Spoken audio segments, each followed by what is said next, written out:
cheating wife thought she won everything in court. The judge's envelope changed it all. I sat in that courtroom certain I'd won everything, the house, custody, even his pride. But when the judge slid that envelope across the table, the truth inside unraveled more than my plans. It shattered my entire world. The hook of 1,000 words. The gavel echoed through the courtroom like a heartbeat, steady and ominous. I sat upright, a tailored black dress hugging my frame, the picture of a poised and victorious woman. My lawyer leaned close, her whispered encouragement in my ear, a balm to the anxiety that had been building for weeks. I glanced at my soon-to-be ex-husband across the room. James looked tired, his suit slightly wrinkled, his face gaunt. He hadn't taken this as gracefully as I had. Of course he hadn't. He was losing everything. The judge's voice droned on, legal terms and procedural jargon blurring into a white noise I barely heard. My mind was elsewhere, flickering between the present moment and the journey that had brought me here. I thought about all the times I had swallowed my dreams to support his, the lonely nights when he was too busy for me, the gradual erosion of affection. I deserved this win. I deserved freedom. But then came the envelope. It was unassuming, a plain manila folder, slightly creased at the edges.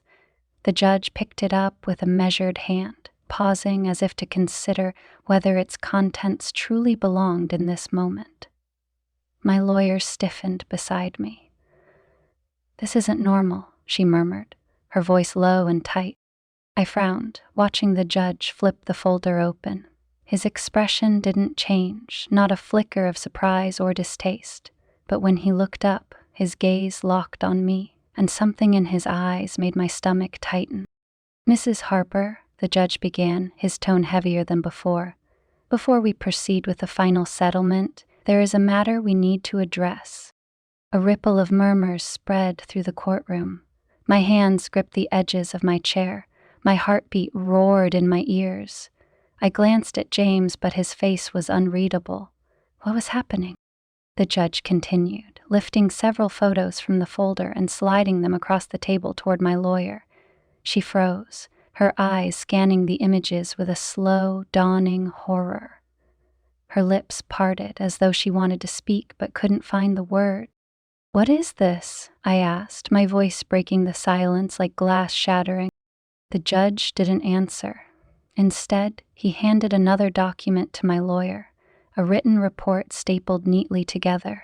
My name was all over it. "These were submitted by Mr. Harper's legal team," he said, his voice calm but unyielding. "They provide evidence of marital misconduct." Marital misconduct. The words landed like a punch to my gut. My throat went dry as my lawyer slid the photos toward me. Trembling, I reached out, flipping through them one by one. The first showed me stepping out of a car, Jason's car. The second, a candid shot of us at a bar, his hand brushing my arm. The third, I couldn't even look at it for long. It was a picture of us kissing, his hand on the small of my back, my face tilted up toward his in an unmistakable moment of intimacy. My breath hitched. How did they get these? How had I been so careless? The judge's voice cut through my spiraling thoughts. "The evidence presented suggests an extramarital affair which directly impacts the equitable division of assets and custody arrangements." "No!" The word escaped me before I could stop it. I shot up from my seat, my chair scraping loudly against the floor. This isn't fair. This has nothing to do with—" "Sit down, Mrs. Harper," the judge ordered firmly. The weight of his authority pinned me back into my chair, though my body vibrated with panic and anger. I turned toward James, desperate for an explanation, but his expression was eerily calm. There was no anger, no satisfaction, just a quiet, almost resigned acceptance. It was worse than if he had gloated. His silence screamed louder than words ever could. My lawyer leaned in, her voice a sharp whisper. "Why didn't you tell me there was a possibility of this?" "I didn't think—" My voice faltered, tears pricking the corners of my eyes. I didn't think he knew. Clearly he did, she snapped, her frustration poorly veiled. This changes everything. We're going to lose leverage. Lose leverage. The words felt like a death sentence. Everything I'd fought for, the house, full custody of our daughter, the financial security, was slipping through my fingers like sand. My mind raced, searching for a way out, an argument, anything that could undo the damage. "I'd like to request a recess," my lawyer said, standing abruptly, "to review the materials presented." "That won't be necessary," James's lawyer interjected smoothly. "We've prepared to proceed, Your Honor. All parties have had sufficient time to present their cases." The judge nodded. "We'll proceed?" No. This couldn't be happening. I stared at James, willing him to meet my gaze, to say something, but he didn't. He just sat there, a quiet storm brewing beneath the surface, unmoved by the chaos he had unleashed. As the judge resumed, listing off the revised terms of the settlement, my mind splintered into fragments. I caught words here and there: reduced alimony, shared custody, financial penalties for misconduct. But they barely registered. All I could focus on was the sinking realization that I had been outplayed. When the session adjourned, I felt like I was moving underwater. My lawyer's words were a blur as she explained the next steps. People around me shuffled papers, gathered belongings, and exited the courtroom. I remained seated, frozen in place, staring at the empty folder on the table in front of me. It was over. Everything was over. Finally, I stood, my legs shaky beneath me. As I turned to leave, James approached. I braced myself for gloating, for anger, for anything that would validate my own feelings of betrayal. But all he said was, "I'm sorry it came to this." I opened my mouth to respond, but no words came. He walked away before I could find my voice, leaving me alone in the echoing silence of the courtroom. I couldn't shake the feeling of being adrift as I left the courtroom. The envelope, the damning photos, the whispered murmurs of onlookers. It all swirled in my mind, tightening the knot in my stomach. My lawyer trailed behind me, speaking in clipped tones about damage control, but her words were muffled by the rush of blood pounding in my ears. When I reached the parking lot, the brisk wind bit at my skin, cutting through my black dress. I stopped by my car and leaned against it, trying to steady my breath. This wasn't how it was supposed to go. I had spent months preparing, strategizing, ensuring every detail of this divorce would go in my favor. How had James done this? When had he even suspected me? As I slid into the driver's seat and gripped the wheel, flashes of the last year played in my mind. The secret texts, the stolen glances, the late-night rendezvous with Jason. I had been careful, hadn't I? Or had I? Somewhere between the thrill and the lies, had I let my guard down? I drove home on autopilot, the streets passing in a blur. Our house, or at least the house I had hoped to keep, stood at the end of a quiet suburban street. It was a modest 2-story with white shutters and a wraparound porch, the kind of place I once dreamed of growing old in. Now it felt like a stranger's house, a hollow shell of the life James and I had tried to build. Inside, I kicked off my heels and poured myself a glass of wine, sinking into the couch. The silence was deafening. The house felt too big, too empty without James's presence. For years, I had longed for nights like this, free from his nagging questions about my schedule, free to sit in peace without feeling his eyes on me. Now, that freedom felt more like exile. I stared at the wedding photo hanging on the wall, the one I hadn't yet taken down. It was taken on a warm summer day, James and I standing under a canopy of flowers, his hands wrapped around mine. I barely recognized the version of myself in the picture, a smiling bride filled with hope and love. What had happened to her? When had the cracks started to form? It wasn't all bad, I reminded myself. There had been good times, years of shared laughter, vacations, and quiet nights by the fire, but somewhere along the way those moments had dwindled, replaced by the monotony of routine and the growing distance between us. James was a good man, I told myself again and again, but good hadn't been enough. Jason was different. He had entered my life like a gust of wind, sweeping me off my feet when I wasn't even sure I needed saving. We worked together. He was the ambitious new hire in my department, full of confidence and charm. At first it was harmless, a shared laugh over coffee, a lingering conversation in the break room, but soon those moments turned into something more. I didn't mean for it to happen. I hadn't set out to betray James. But Jason made me feel seen in a way I hadn't felt in years. He noticed the little things, how I styled my hair, the way my voice softened when I talked about my dreams. With him, I wasn't just a wife or a mother. I was me. The first time we kissed, it was raining. We had been working late on a project, and as we left the office, Jason offered to walk me to my car. Under the dim glow of the parking lot lights, he turned to me, his eyes searching mine. "Do you ever wonder what it would be like to start over?" he asked, his voice low and hesitant.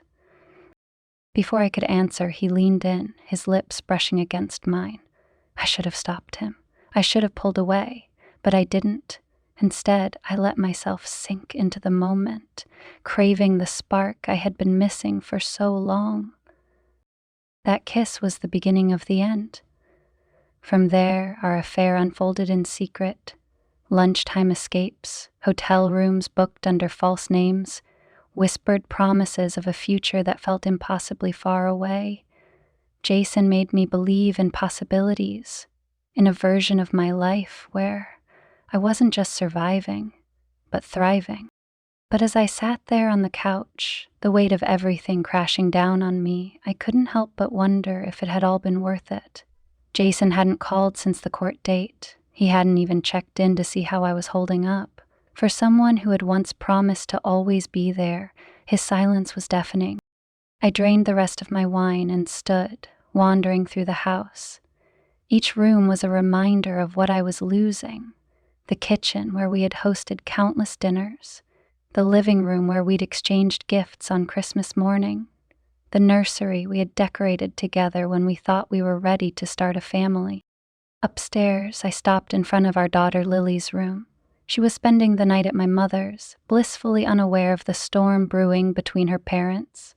I pushed open the door and stepped inside, the faint scent of lavender filling the air. Her toys were scattered across the floor, her favorite stuffed bunny perched on the edge of the bed. My chest tightened at the thought of sharing custody, of missing out on nights like this. I sat on the edge of her bed, picking up the bunny and holding it close. For all my justifications, for all the ways I had convinced myself that I deserved more, I couldn't escape the guilt gnawing at me. What would Lily think of me if she knew? Would she understand? Or would she see me the way James surely did, as a selfish, ungrateful woman who had thrown away everything good in her life? The tears came then, hot and unstoppable. I buried my face in the bunny's soft fur, sobbing until my chest ached. This wasn't how it was supposed to go.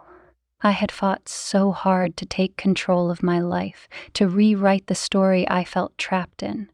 But now, as I sat there in the darkness, I realized I hadn't won anything. I had lost. When the tears finally subsided, I stood and made my way back downstairs. The wine bottle on the counter caught my eye, but I resisted the urge to pour another glass. Instead, I grabbed my phone, scrolling through my messages until I found Jason's name. I hesitated for a long moment, my thumb hovering over the screen. I wanted to call him, to demand an explanation, to ask why he had left me to face this alone. But something stopped me. A quiet voice in the back of my mind whispered that he wouldn't have the answers I needed, that maybe, just maybe, this mess was mine to fix. I set the phone down and stared out the window. the night stretching endlessly before me. For the first time in months, I felt utterly alone. It started with a late-night meeting, the kind I used to dread but had begun to anticipate ever since Jason joined the team. The office was quiet, most of the staff already gone for the day, leaving only the hum of the air conditioning and the faint rustle of papers to fill the silence. I glanced at the clock on my computer, the time blinking 8:47 p.m. Too late to be here, I thought, but also not late enough. Jason leaned back in his chair across from me, his tie loosened and the top button of his shirt undone. The soft glow of the desk lamp cast shadows across his sharp jawline, and his easy smile held a warmth I hadn't seen in years. "I don't know how you do it," he said, his voice breaking the quiet. "Balancing all this with a family, I can barely keep my own life together, and I don't even have a dog." I laughed, a sound that felt foreign coming from my lips. "You figure it out," I replied, though I'm not sure I'm the best example of balance. Jason tilted his head, his eyes meeting mine. "You don't give yourself enough credit." The way he said it, with such quiet conviction, made something in me pause. It wasn't just a compliment, it was an observation, as if he had been watching me longer than I realized. I looked away, suddenly aware of the heat rising to my cheeks. "Let's finish this up," I said, attempting to steer the conversation back to the project at hand. "I don't want to be here all night." "We're not," he teased. "It's not like anyone's waiting up for me." The words hung in the air, their weight palpable. I wanted to respond, to say something light and dismissive, but my voice caught in my throat. Jason leaned forward, resting his elbows on the table. The distance between us felt smaller now, intimate in a way that made my pulse quicken. "Sorry," he said, his tone softening. "That was out of line." "No, it's fine," I replied quickly, too quickly. He studied me for a moment, his gaze searching, and I felt exposed in a way I hadn't in years. It was as though he could see every crack in the facade I worked so hard to maintain, the dutiful wife, the competent professional, the woman who had it all together. And for reasons I couldn't fully understand, I wanted him to see. Before I could stop myself, I said, "Sometimes it feels like no one notices what you're doing, you know? Like you're invisible." Jason's expression shifted, a flicker of something I couldn't place passing over his face. "I notice," he said simply. Those two words hit me like a tidal wave, washing away every wall I had carefully constructed. My breath caught, and I felt a dangerous flutter of something I hadn't allowed myself to feel in years. Desire. The rest of the evening passed in a blur. We finished the project, but I couldn't tell you how. My mind was elsewhere, caught in a whirlwind of thoughts and emotions I didn't dare name. When we finally packed up and headed for the elevator, the air between us crackled with unspoken tension. We rode down in silence, the only sound the soft ding of the elevator as it descended. I was acutely aware of Jason standing beside me, the subtle scent of his cologne, the way his arm brushed mine as he shifted. Every nerve in my body was on high alert, screaming at me to leave, to run, to stop this before it went any further. But I didn't. When the elevator doors opened, I stepped out into the parking garage, my heels clicking against the concrete. Jason followed, his footsteps echoing behind me. I turned to say goodnight, to end whatever this was before it began, but the words froze on my lips. "Can I walk you to your car?" he asked, his voice quiet, almost hesitant. I nodded, unable to trust myself to speak. We walked in silence, the tension between us building with every step. When we reached my car, I fumbled with my keys, my hands trembling. Jason stood close, too close, his presence overwhelming. "Good night," I managed, my voice barely above a whisper. "Good night," he replied, but he didn't move. He just stood there, watching me with an intensity that made my breath hitch. And then, before I could think better of it, I turned toward him. The world seemed to pause, the sounds of the city fading into nothingness. Jason took a step closer, his eyes searching mine for permission, for something. I didn't stop it. When his lips met mine, it was like a dam breaking. Every emotion I had suppressed, anger, loneliness, longing, flooded to the surface, spilling out in a kiss that was as desperate as it was passionate. His hands cupped my face, his touch firm yet gentle, and I melted into him, forgetting everything but the feel of his lips against mine. It was only when I heard footsteps in the distance that I pulled away, reality crashing back in. My heart pounded in my chest as I looked up at Jason, his expression a mirror of my own, a mix of exhilaration and guilt. "We shouldn't," I began, but the words felt hollow, a weak protest against the tidal wave of emotions surging through me. "I know," he said, his voice barely audible. "I know." We stood there for a moment, the weight of what we had done settling between us, and then, without another word, Jason stepped back, his hands falling to his sides. "Good night, Claire," he said, his tone heavy with unspoken meaning. I nodded, slipping into my car and starting the engine.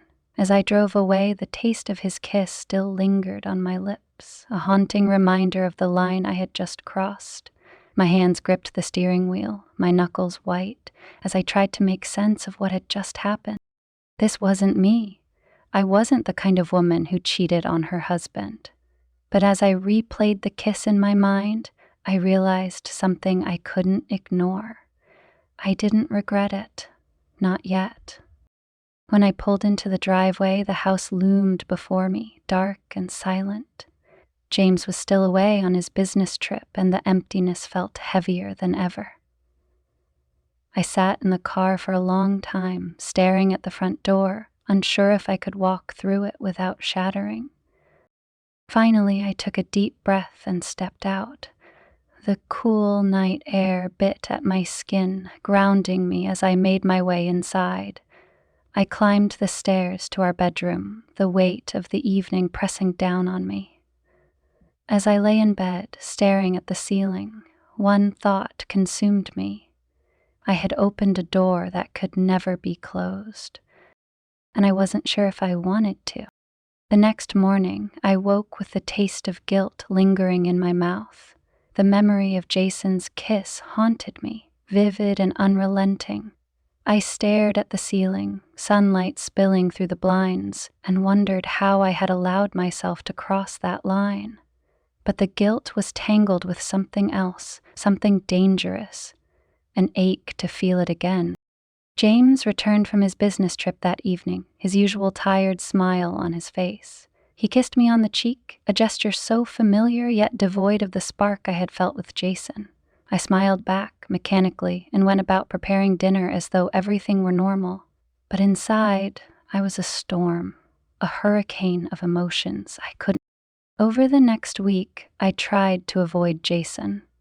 I kept my head down at work, buried myself in projects, and made excuses to skip team meetings. But the universe, or maybe fate, had other plans. It was a Thursday afternoon when Jason walked into my office, holding 2 cups of coffee. He closed the door behind him, the soft click sending my pulse into overdrive. I looked up from my desk, my heart pounding as his presence filled the room. "You've been avoiding me," he said, setting one of the coffees on my desk. His tone was casual, but his eyes held a quiet intensity that made my throat tighten. "I've been busy," I replied, forcing myself to meet his gaze, deadlines and all. Jason tilted his head, a small smirk playing at the corners of his lips. "Claire, you're good at a lot of things, but lying isn't one of them." The air between us grew heavy, charged with unspoken words. I wanted to tell him to leave, to pretend nothing had happened, but the words wouldn't come.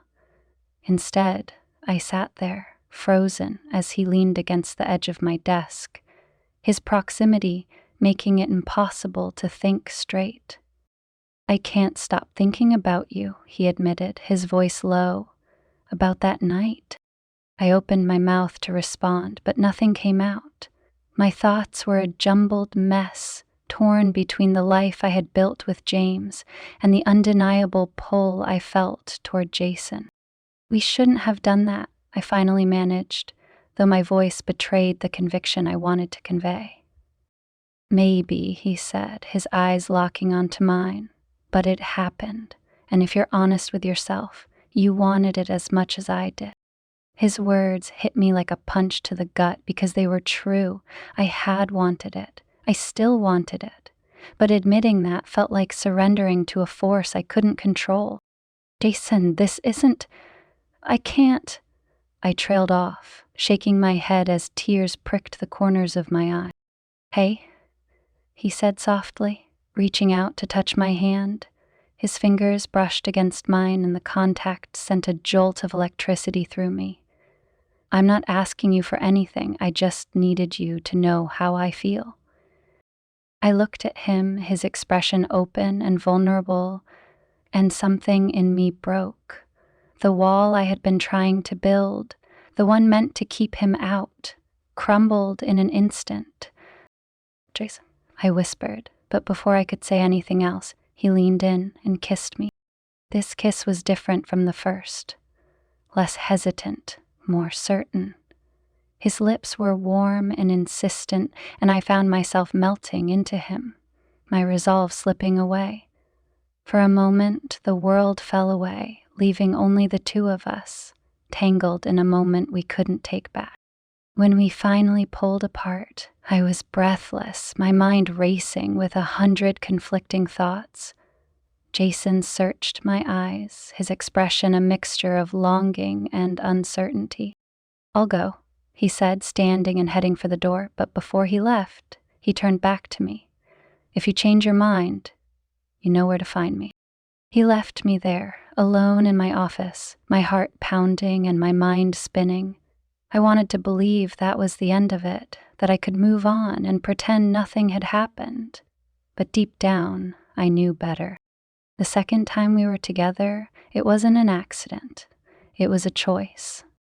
It was late on a Friday evening, and I found myself sitting in my car outside the bar where Jason and a few colleagues were having after-work drinks.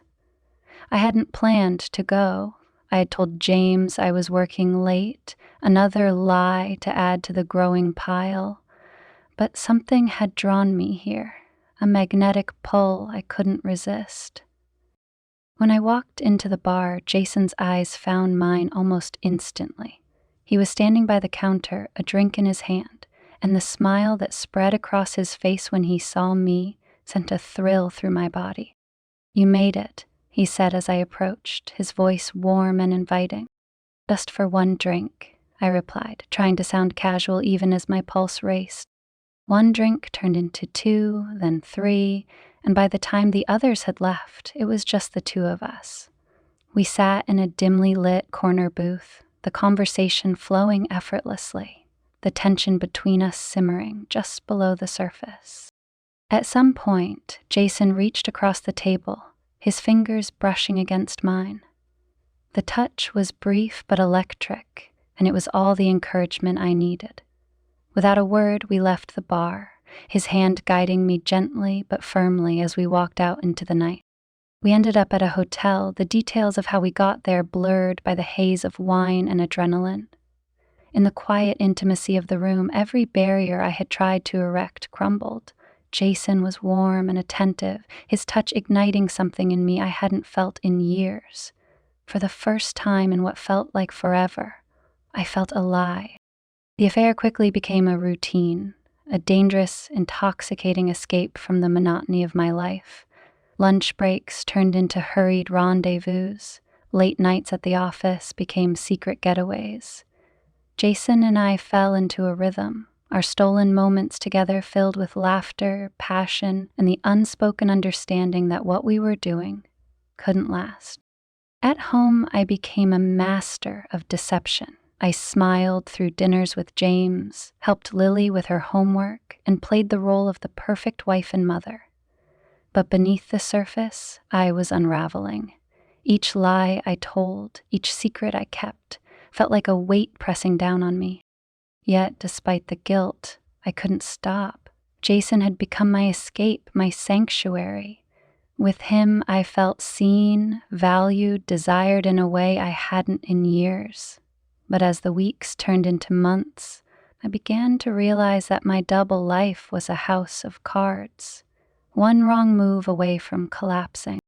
It wasn't until James found the receipt that my house of cards began to teeter.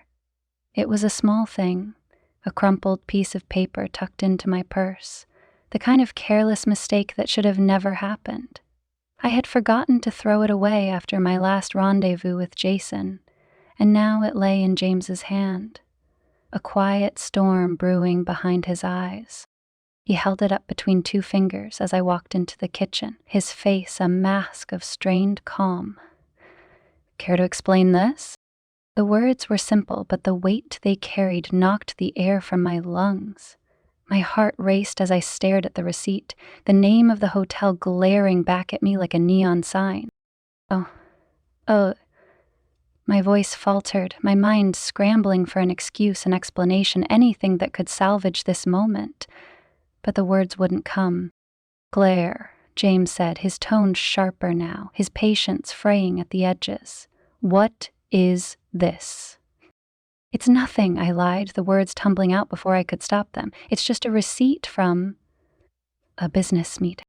His eyes narrowed, and I could see the gears turning in his mind, piecing together the inconsistencies, the late nights, the evasive answers.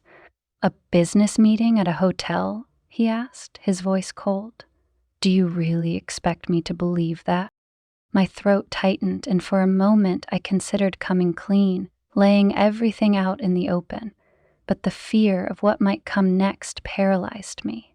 Instead, I doubled down. "Yes," I said, my voice steadier than I expected. "It was just a meeting, nothing more." James stared at me for a long moment, his jaw clenched, his fists tightening around the receipt. "You've been distant," he said, his voice softer now, tinged with something I couldn't quite place. "I've felt it for months. And now this?" He didn't finish the sentence, but he didn't have to. The unspoken accusation hung in the air, heavy and suffocating. I opened my mouth to respond, but the sound of Lily's voice from the living room stopped me. "Mom? Dad? Are you coming back?"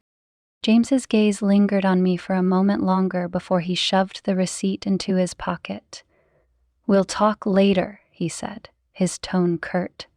Then he turned and walked out of the kitchen, leaving me standing there, my heart pounding in my chest. Later that night, I lay awake in bed, the weight of James's unspoken suspicions pressing down on me. He hadn't said another word about the receipt, but I could feel the tension radiating from him as he lay beside me, his back turned. I stared at the ceiling, my mind racing with fear and guilt. I knew it was only a matter of time before everything unraveled. The secrets, the lies, they were catching up to me, and there was no escaping the fallout. But even as the fear consumed me, a part of me clung to the memories of Jason, the way he made me feel alive, seen, desired. Was it worth it? I didn't know. I wasn't sure I ever would. The final blow came a week later in the courtroom. I had walked in that day expecting victory, my confidence bolstered by the months of preparation and the assurances of my lawyer. But as the proceedings began, I sensed something was wrong. James sat across from me, his posture rigid, his expression unreadable. His lawyer, a sharp-eyed woman in a tailored suit, presented her case with precision and clarity. I listened, my stomach twisting with anxiety as she outlined James's contributions to the marriage, his dedication as a father, his commitment to providing for our family. It was a stark contrast to the picture my own lawyer had painted of him. A distant, uninvolved partner who had failed to meet my emotional needs. But it wasn't until she produced the envelope that I realized just how much trouble I was in. The judge accepted the envelope, his expression unreadable as he opened it. He pulled out a stack of photographs and flipped through them, his brow furrowing slightly. Then he looked up at me, his gaze sharp and piercing. "Mrs. Harper," he said, his tone measured. "Can you explain these?" My lawyer stiffened beside me, her hand gripping my arm in a silent warning. I leaned forward, my heart pounding, as the judge slid the photographs across the table. I stared at them, my vision blurring as the images came into focus. There I was, captured in stark detail, stepping out of Jason's car, entering a hotel lobby, sharing a kiss in the parking lot. Each photo was a damning piece of evidence, a visual record of my betrayal. My voice cracked, the words failing me. I could feel James's eyes on me, his gaze heavy with anger and hurt. My lawyer leaned in, whispering urgently, but her words barely registered. All I could focus on was the weight of the judge's stare and the sinking realization that my secrets were no longer mine to keep. "Mrs. Harper," the judge said again, his tone firmer now. "Do you have anything to say?"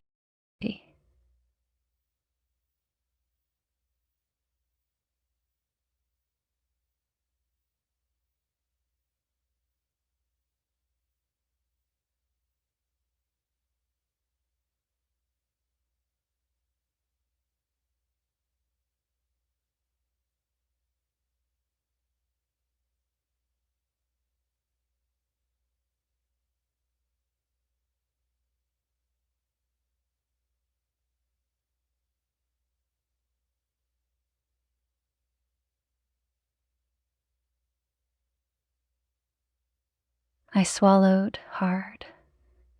Maybe, in truth, I swallowed hard, my throat dry.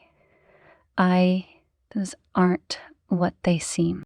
James let out a bitter laugh, the sound cutting through the tension like a knife. "Is that really the best you can do, Claire?" he said, his voice low but laced with venom. "Because it seems pretty clear to me." My lawyer jumped in, trying to mitigate the damage, but the judge's expression remained grim. He turned his attention back to the photographs, his pen tapping against the desk as he considered them. "These are troubling," he said finally, his voice heavy with disappointment, "and they will be taken into account when determining the division of assets and custody arrangement." The room spun, my chest tightening as the words sank in. My carefully constructed plan was crumbling before my eyes, the life I had fought so hard to reclaim slipping through my fingers. I glanced at James, hoping for some sign of mercy, but his expression was cold, his jaw set. The gavel came down, signaling the end of the session. As the courtroom emptied, I sat frozen in my chair, the weight of my choices pressing down on me like a physical force. James stood, his movements deliberate, and approached me. "Was it worth it?" he asked, his voice low and steady. I couldn't answer. I didn't know how. All I could do was watch as he walked away, leaving me alone in the echoing silence of the courtroom. I sat in the courtroom, paralyzed by the weight of the evidence laid bare before everyone. My betrayal, my lies, my selfish choices. My heart hammered as the judge flipped through the damning photos one last time before setting them down. Each image felt like a dagger. Jason's car, the hotel lobby, the kiss. Every detail was laid out with surgical precision, leaving no room for denial. The room was heavy with silence, broken only by the occasional rustle of papers or the quiet murmurs of the legal teams. James sat across from me, his posture rigid, his expression blank, but his eyes, those eyes, once filled with warmth and trust, now burned with cold detachment. I couldn't look at him for long without feeling like I was about to unravel. The judge cleared his throat, the sound cutting through the tension like a knife. "Mrs. Harper, this evidence raises serious questions about your conduct during the marriage. It directly impacts the court's decisions regarding the equitable division of assets and, most importantly, custody arrangements for your daughter." I wanted to scream, to shout, to defend myself, but my voice was lost. My lawyer leaned in close, her tone urgent. "You need to say something, anything, show remorse. This is your chance." My mind raced, but every word I could think of felt hollow. What could I say that wouldn't sound like an excuse? How could I justify the unjustifiable? My voice cracked, barely audible. I made mistakes, but that doesn't change the fact that I'm a good mother. James's lawyer wasted no time jumping in. A good mother doesn't prioritize secret rendezvous over her child's well-being, Your Honor. A good mother doesn't jeopardize the stability of her home for the sake of selfish indulgence.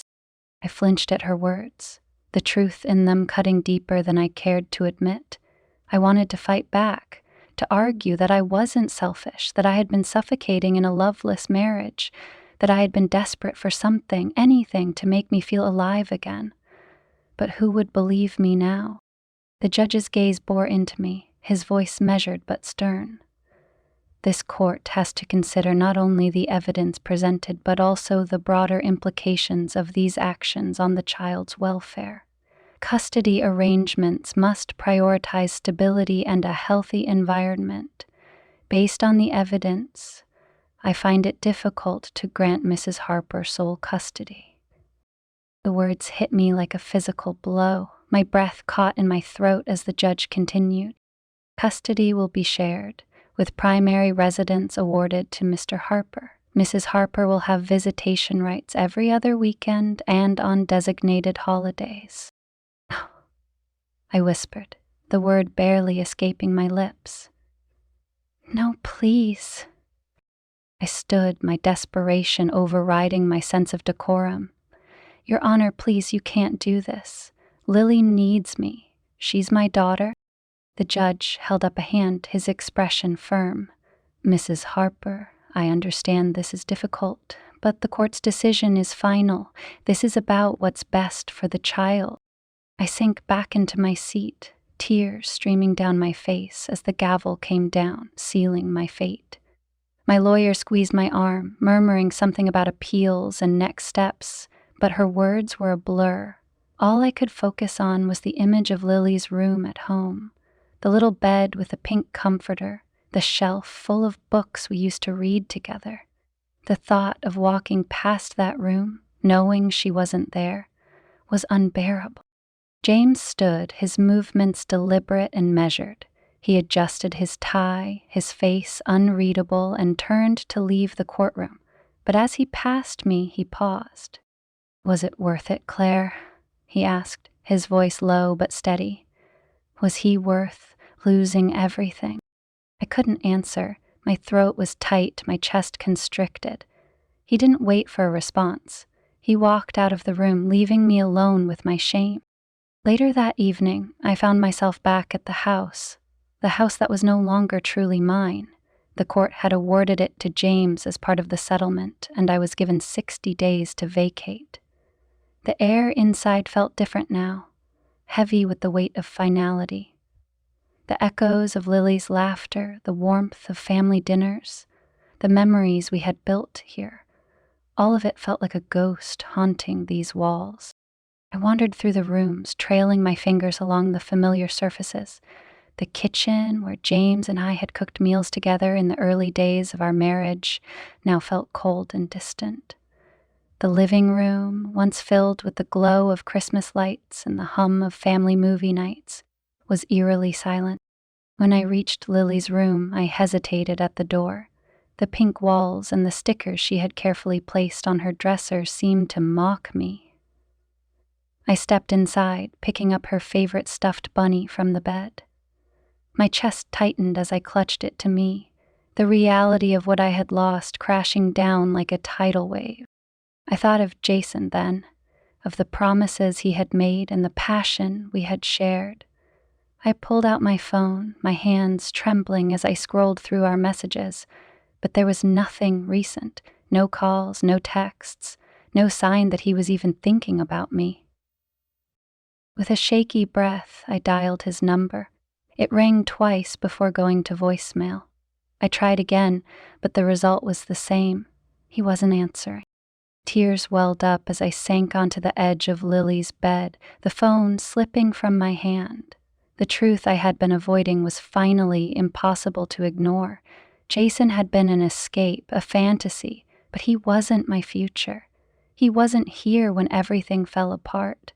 I was alone. I sat there for what felt like hours, the weight of my choices pressing down on me. I thought about James's question, was it worth it? And the answer was painfully clear. No, it wasn't. I had wanted freedom, excitement, passion, but in chasing those things, I had destroyed the very foundation of my life. I had hurt the people who mattered most, and now I was left to pick up the pieces. The sound of the front door opening startled me. I wiped my eyes, turning to see James standing in the doorway. He looked surprised to find me there, his brow furrowing as he stepped inside. "I didn't think you'd still be here," he said, his tone guarded. "I just needed a moment," I replied, my voice barely above a whisper. He nodded, his eyes scanning the room. For a moment, neither of us spoke, the silence stretching between us like a chasm. "I never wanted this, Claire," he said finally, his voice heavy with emotion. "I didn't want to tear our family apart, but you gave me no choice." "I know," I whispered, tears streaming down my face. "I'm so sorry, James, for everything." He looked at me for a long moment, his expression unreadable. Then he sighed, his shoulders sagging with the weight of it all. "I just hope, for Lily's sake, that we can figure out how to move forward." I nodded, clutching the stuffed bunny to my chest as he turned and walked away. His footsteps echoed through the house, fading into the distance. I sat there in the quiet, the enormity of what I had lost settling over me like a heavy blanket. This was my rock bottom, and somehow I would have to find a way to climb back up. The sound of James's footsteps retreating down the hall lingered in my ears long after he disappeared. I stayed on Lily's bed, clutching her stuffed bunny, trying to find the courage to face the future, or even the next hour. But the weight of everything I'd lost bore down on me. I didn't know if I had it in me to rise from this, let alone repair the pieces of my life that had shattered. I heard him moving around the kitchen. A cabinet creaked open, followed by the soft clink of glassware. I stood slowly, smoothing the crumpled edges of my dress, and followed the sound, drawn by a need to say something, anything, that might begin to bridge the chasm between us. When I reached the kitchen, James was standing at the counter, pouring himself a glass of water. He didn't acknowledge me right away, his shoulders tense and his posture stiff. I hovered in the doorway, unsure how to start. The man I had spent years sharing my life with now felt like a stranger. "James," I said softly, my voice trembling, "can we talk?" He didn't turn around. Instead, he stared down at the glass in his hand, his fingers tightening around it. "What's there left to talk about, Claire?" he asked, his tone flat, almost emotionless. "You've made your choices. The court's made theirs. What more is there to say?" "I don't know," I admitted, stepping cautiously into the room. I need to explain." He let out a bitter laugh, setting the glass down with more force than necessary. "Explain? What exactly are you going to explain, Claire? That you lied? That you cheated? That you threw away everything we built together for, what, some fling with a coworker?" I flinched at his words, the anger in his voice cutting deep. "It wasn't like that," I said weakly. But even as the words left my mouth, I knew how hollow they sounded. "Then what was it like?" he demanded, finally turning to face me. His eyes, usually so kind and warm, were cold now, hardened by betrayal. "Because from where I'm standing, it looks pretty damn clear." I swallowed hard, tears welling up again. "I felt lost," I said, my voice barely above a whisper. "I felt invisible, James. Like I was just going through the motions, day after day, and no one saw me. Jason made me feel—" "Don't," he interrupted sharply, his voice cutting through the air like a knife. "Don't say his name. I don't want to hear it." I nodded, biting back the words that were poised on my tongue. He was right. There was no justification I could offer that would make this better, no excuse that could undo the damage I'd done. I never wanted to hurt you, I said, the tears spilling over now. I know that doesn't mean much, but it's the truth. I was unhappy, James. I didn't know how to tell you. He shook his head, his expression a mixture of disbelief and frustration. So what, instead of talking to me, you decided to blow up our entire life? You decided to hurt Lily, to hurt me, to destroy everything we worked for? That was your solution? I didn't mean for it to happen, I cried, my voice breaking. I didn't wake up one day and decide to have an affair. It happened. It just happened, he repeated bitterly, shaking his head. That's your excuse? That's all you've got? I looked down at the floor, unable to meet his gaze. My chest felt tight, my heart aching under the weight of his anger. I know I don't deserve your forgiveness, I said quietly. I don't even expect it. But I need you to know that I regret what I did. I regret hurting you. And I'll do whatever it takes to make things right. James let out a long, weary sigh, rubbing a hand over his face. For a moment, he looked as tired and broken as I felt. When he finally spoke, his voice was quieter, though no less strained. Do you have any idea what you've done to me? To Lily? He asked, his tone heavy with emotion. You were my partner, Claire. My best friend. I trusted you, and you destroyed that. His words hit me like a blow, each one landing with brutal precision. I opened my mouth to respond, but he held up a hand, silencing me.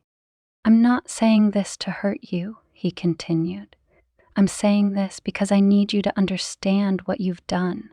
This isn't just about us, Claire. This is about our daughter.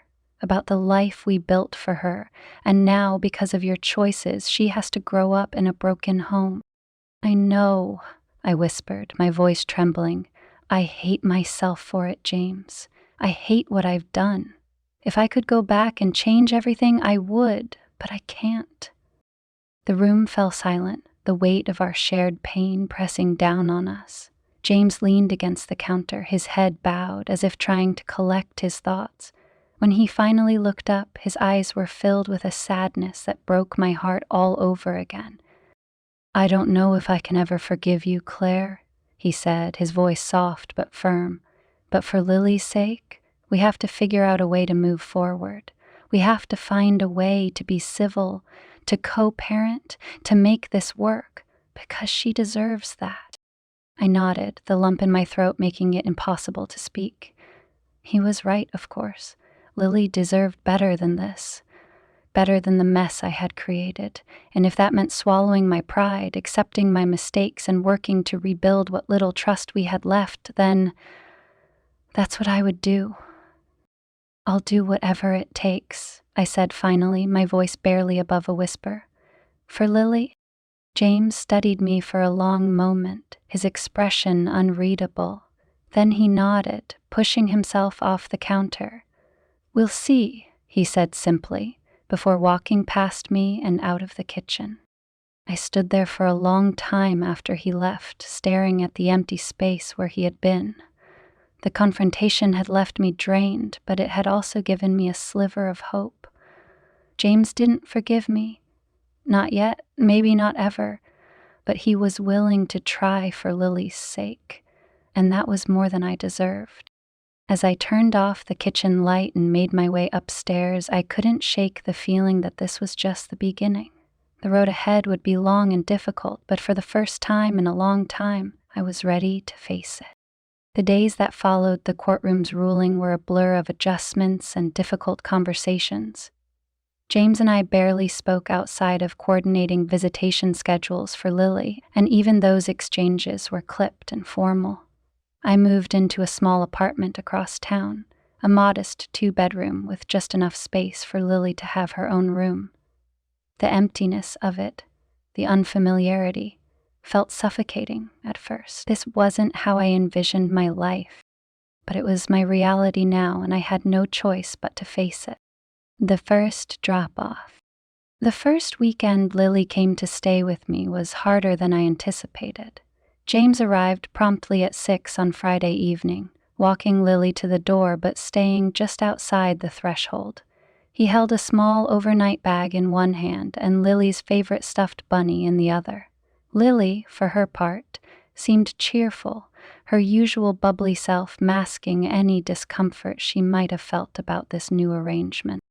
"Hi, sweetheart," I said, crouching down to greet her. I wrapped her in a hug, inhaling the familiar scent of her shampoo. For a brief moment, the world felt normal again. "Hi, Mommy," she chirped. "Guess what? Daddy and I made pancakes this morning. I helped flip them." "That's wonderful, Lily," I said, smiling despite the pang of guilt that her story brought. James and I used to make pancakes together on Sunday mornings, a ritual I had broken with my choices. James stood silently by the door, his eyes scanning the apartment. He didn't step inside, maintaining a boundary that was both respectful and unyielding. "She has everything she needs in her bag," he said finally, his tone neutral. "If anything comes up, just call." I nodded, clutching Lily's hand as if it were a lifeline. "Thank you." He didn't respond, only giving Lily a quick hug and a kiss on the forehead before turning to leave. I watched him walk back to his car, his shoulders squared but his steps slower than usual. When he drove away, the weight of his absence settled over me again. A new routine. That first weekend was bittersweet. Lily's presence filled the apartment with laughter and warmth, but it also served as a reminder of everything I had lost. She asked questions I wasn't ready to answer. Why couldn't Daddy stay for dinner? Why did we live in separate homes now? Would we ever live together again? Each question cut deeper than the last, but I answered as honestly as I could without revealing too much. "Sometimes grown-ups don't get along the way they used to," I explained gently. "But that doesn't mean we don't love you, Lily. Mommy and Daddy will always love you." She seemed to accept this, nodding solemnly before changing the subject to her latest art project from school. But the shadow of her questions lingered, a constant reminder of the consequences of my actions. By the time Sunday evening came, I wasn't ready to let her go. As James pulled into the parking lot to pick her up, I felt a lump form in my throat. Lily hugged me tightly before running to her father's car, her stuffed bunny tucked under one arm. I stood by the door, watching as James buckled her into her seat and gave me a curt nod before driving away. The silence that followed was deafening. Confronting Jason. I knew I needed to confront Jason eventually, to close that chapter of my life once and for all. He had been silent since the courtroom debacle, and I couldn't ignore the bitter truth that he had abandoned me when I needed him most. One afternoon, I mustered the courage to text him. My message was simple: "We need to talk." To my surprise, he responded quickly. "Name the time and place." We met at a quiet cafe near my apartment, a place where I hoped we could have a conversation without the weight of our past crashing down around us. When Jason walked in, he looked the same, confident, polished, the charming man I had fallen for. But now, that charm felt hollow. "Claire," he said, sliding into the chair across from me. "I was wondering when I'd hear from you." I ignored the casual tone in his voice, diving straight into what I needed to say. "Why did you disappear, Jason? Why didn't you stand by me when everything fell apart?" "Ugh," he sighed, running a hand through his perfectly styled hair. I didn't know what to say. "Your husband hired a private investigator, for God's sake. It was messy, Claire." I didn't sign up for messy. His words stung more than I cared to admit. "You didn't sign up for messy? You think this was easy for me? I lost everything, Jason. My marriage, my family, my home. And what did you expect from me? he interrupted, his tone defensive. To fix it, to step in and play house with you and your kid? That's not who I am, Claire. We had fun, but that's all it ever was. The finality in his voice hit me like a punch to the gut. For months, I had clung to the belief that Jason and I had something real, something worth sacrificing for. But now, faced with the cold truth, I realized how foolish I had been. I loved you, I said quietly, the words tasting bitter on my tongue. Jason shook his head, his expression softening but offering no solace. I'm sorry, Claire, but I can't be what you need. He stood, leaving me sitting there in the middle of the cafe, my heart heavy with regret. Watching him walk away, I felt the last remnants of my illusion crumble. Jason had been an escape, a distraction, but he was never meant to be my future. James and I started communicating more openly, though our conversations were still strained. We discussed Lily's school, her activities, and the logistics of her care. While the wounds between us were far from healed, there was a small, fragile thread of civility that gave me hope, a glimmer of hope. When I reached Lily's room, I paused. Her pink comforter was still folded neatly on the bed, her books lined up on the shelf. I picked up a framed photo of her and James, taken on her 5th birthday. Her wide smile and his protective arm around her shoulders told a story of love and security, a story I had upended. I sat on the bed, holding the photo, and let the tears come. They weren't the tears of guilt and shame I had cried so many times before. These were tears of acceptance. I couldn't change the past, but I could shape what came next. Lessons learned. In the weeks that followed, I began to see small changes in myself. I was more patient with Lily, more present during our time together. I stopped checking my phone obsessively for messages that would never come. I started focusing on my own growth, reading, meditating, journaling. It wasn't an overnight transformation. James and I also began to communicate more openly. We still had our moments of tension, but there were glimmers of understanding between us. During one of our exchanges about Lily's schedule, he surprised me by saying, "I see you're trying, Claire." I appreciate that. His words stayed with me long after the conversation ended. It wasn't forgiveness, not yet, but it was a step in the right direction, and for the first time in months, I felt like I was moving forward instead of looking back. One evening, I sat on the balcony with a cup of tea, watching the city lights flicker against the night sky. I thought about the woman I had been a year ago, restless, dissatisfied, yearning for something more. She had made mistakes, hurt the people she loved, and lost almost everything in the process. But she had also learned. She had found strength in her vulnerability, clarity in her pain, and hope in the ruins of her life. I still didn't know what the future held. Rebuilding trust with James would take time, and the path ahead wouldn't be easy. But for the first time in a long time, I felt ready to face it. As I sipped my tea, I glanced at the letter I had written to myself, now sitting on the table beside me. I picked it up, unfolded it, and read the final lines aloud. "You are not your mistakes, Claire. You are what you do next." I folded the letter again and set it down, a small smile tugging at the corners of my lips. The journey wasn't over, but I had taken the first steps, and for now, that was enough. A year had passed since the day everything unraveled, and though the pain of what I had lost still lingered, life had started to feel normal again, or at least a new version of normal. The apartment no longer felt like a temporary stop on the way to somewhere else. It had become a home, filled with Lily's laughter, her artwork taped to the walls, and the quiet routines we had built together. I had found solace in the simplicity of this new life, even as I worked to repair the damage of the old one. I hadn't known how to answer her then, and I still didn't, but the hopeful look on her face had stayed with me, nudging me toward a decision. Taking a deep breath, I made my way down the aisle and stopped next to James's row. He glanced up, his expression unreadable as he registered my presence. "Is this seat taken?" I asked, my voice soft. He hesitated for a moment, then shook his head. "No, it's not." After the play, we joined the other parents outside near the playground, where the children were running and laughing in the cool afternoon air. Lily dashed toward her friends, her laughter ringing out as she joined a game of tag. James and I stood off to the side, watching her. "She did great up there," I said, breaking the silence. "She was so confident."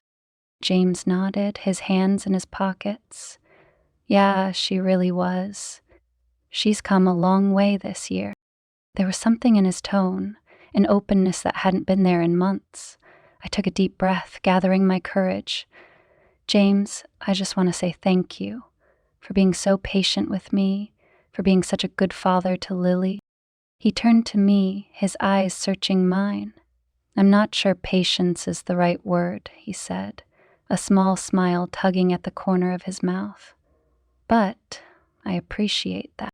I looked down, fiddling with the strap of my bag. "I know I've said this before, but I really am sorry for everything. I've been working on myself, trying to understand why I made the choices I did. I'm not expecting forgiveness. I know that's not something I can ask for, but I want you to know that I'm trying to be better. For Lily. And for myself." James was quiet for a long moment, his gaze fixed on Lily as she ran past, her cheeks flushed with laughter. "I can see that, Claire," he said finally. "And I do appreciate it. For Lily's sake, I think we've done a good job keeping things civil. Better than I thought we would, honestly." His words brought a small flicker of relief, though I knew there was still a long road ahead. "She's what matters most," I said softly, "and I'll do whatever it takes to make sure she's happy." James nodded, his expression thoughtful. "You know, Lily asked me the other day if we're friends." I blinked, caught off guard. "What did you tell her?" "I told her I didn't know," he admitted, "but maybe we can try." The weight of his words sank in, and for the first time in a long time, I felt a glimmer of hope, not for reconciliation in the romantic sense, but for the possibility of rebuilding some kind of relationship, however unconventional it might be.